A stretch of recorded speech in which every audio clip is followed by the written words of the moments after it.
बाराबंकी के दुपट्टा व्यवसाय पूरे देश में ही नहीं बल्कि विदेशों में भी प्रसिद्ध है। यहाँ की बुनकरी पूरे प्रदेश में इतनी लोकप्रिय है कि जिले में कृषि के बाद यह सबसे बड़ा व्यवसाय माना जाता है। सिर्फ बाराबंकी की बात की जाए तो लाखों परिवारों की रोजी रोटी इसी व्यवसाय के सहारे चलती है। कुछ परिवार तो इसे पार्ट टाइम काम के रूप में भी इस्तेमाल कर रहे हैं। जनपद के कई घरों में दुपट्टे की बुनाई के बाद उसे तैयार करने का काम किया जाता है।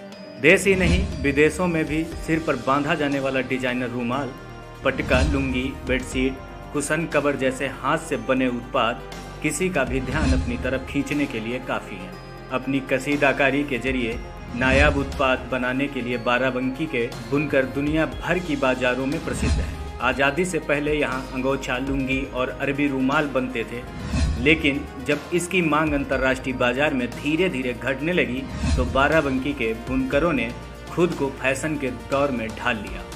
यहाँ के बुनकरों ने अब अच्छे और रंगीन सूत का इस्तेमाल करना शुरू किया।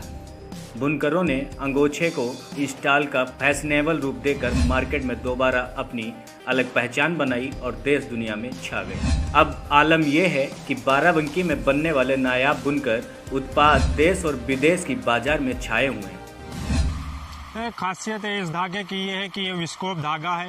ये गर्म में भी बहुत आरामदायक है और ठंडी में भी ये गर्म है।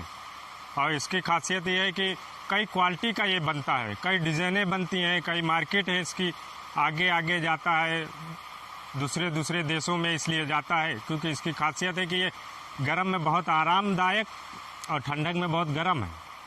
नहीं, जब से ये चुना गया है तो ये बिजनेस मान के चलो, कभी लाइन इसकी अलग होती। इससे पहले जो शुरुआत ये धागे की थी तो बहुत अच्छा कारोबार चल रहा था, लेकिन इस टाइम कारोबार थोड़ा नीचे स्तर पे आ गया। जब से जीएसटी वाला ये मैटर हुआ है तो गरीब तबका जितना है वो सब एकदम किनारे लग गया है। बड़े बड़े सेठ जो हैं उन्हीं के पास बेचना पड़ता है, जो समझ में आए वो लेते हैं, ना समझ में ना ले मार्केट में मान के चलो 10-12 सेठ है, अगर उन्हीं के पास हमें बेचना पड़ता है।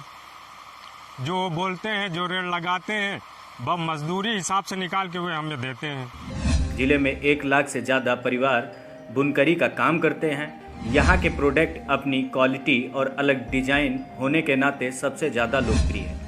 खास बात यह है कि इन प्रोडक्ट की कीमत भी 30 रुपये से 300 रुपये तक होती है।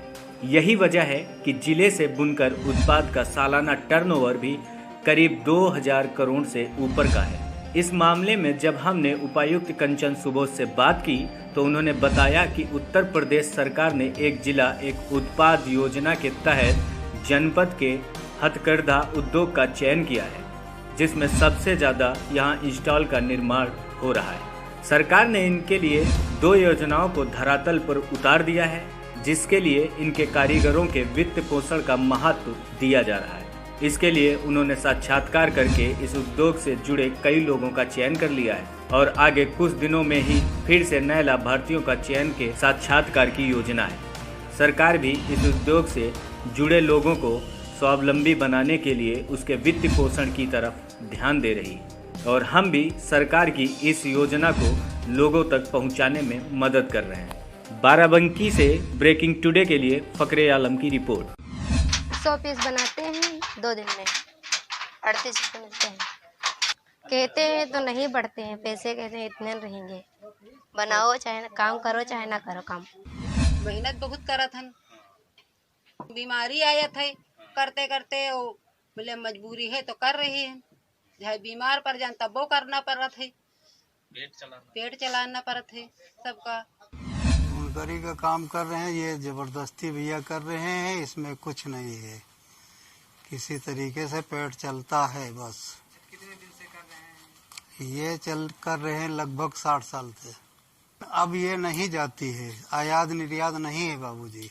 मेहनताना अगर काम करते हैं तो अब ये 3-4 दिन में जो है 500 रुपए का काम करेंगे और उसके बाद में फिर कोई काम नहीं है। अरे भैया बहुत छोटा मोटा परिवार है, किसी तरीके से चलता है बस, और हम क्या बताएं। अब ये गवर्नमेंट की मेहरबानी है भैया। जैसा कि आप अवगत हैं, ODOP हमारी सरकार की एक बहुत महत्वाकांक्षी योजना है, जिसके तहत अपने जनपद में बाराबंकी में स्टॉल को चुना गया है। स्टॉल या हैंडलूम प्रोडक्ट्स का इनको चयनित किया गया है। इसके लिए आपकी 2 योजनाएं अभी आ चुकी हैं हमारे पास। एक वित्त पोषण की योजना है, जिसके तहत हम लोगों ने 25 अक्टूबर को साक्षात्कार किया था, जिसमें अब तक हमारा जो है 15 लोगों को रोजगार या उनके जो प्रोजेक्ट थे वो सेंक्शन हो गए हैं, जिसकी धनराशि 114 लाख 1 करोड़ 14 लाख। इसके अलावा हम लोग 19 तारीख को फिर इनका इंटरव्यू करने जा रहे हैं इसी योजना के तहत। दूसरी योजना क्लस्टर विकास से संबंधित है, जिसमें हम लोग CFC बनाने का प्रयास कर रहे हैं यहाँ अपने जनपद में। इसके लिए DSR कंप्लीट हो चुका है और शीघ्र ही हम लोग उसके आगे काम करते हुए DPR को बनवाएंगे और उसमें वित्त पोषण कर यहाँ के बुनकरों को रोजगार प्रोवाइड करवाएंगे और उनके जीवन स्तर में सुधार होगा। जैसा कि आप जान ही रहे हो कि 1 डिस्ट्रिक्ट 1 प्रोडक्ट, एक जनपद एक उत्पाद का आरंभ इस मद्देनजर से किया गया है कि उसमें जो लोग हैं, परंपरागत उत्पाद में लगे हुए लोग हैं, उनको वित्त पोषण कराया जा सके, उनको प्रशिक्षण दिलाया जा सके, उनके लिए तकनीकी सहयोग दिया जा सके, उनकी मार्केटिंग की व्यवस्थाएं कराई जा सके। तो अभी हमारी 2 योजनाएं शासन की अपनी आ चुकी हैं और अन्य योजनाओं पे काम जारी है। मार्केटिंग की भी शीघ्र ही योजना आने वाली है, जिसमें उन लोगों को प्रतिभाग करने के लिए, मेलों में प्रतिभाग करने के लिए सहूलियत दी जाएगी और अपने उत्पादों को बिक्री करने में भी सहूलियत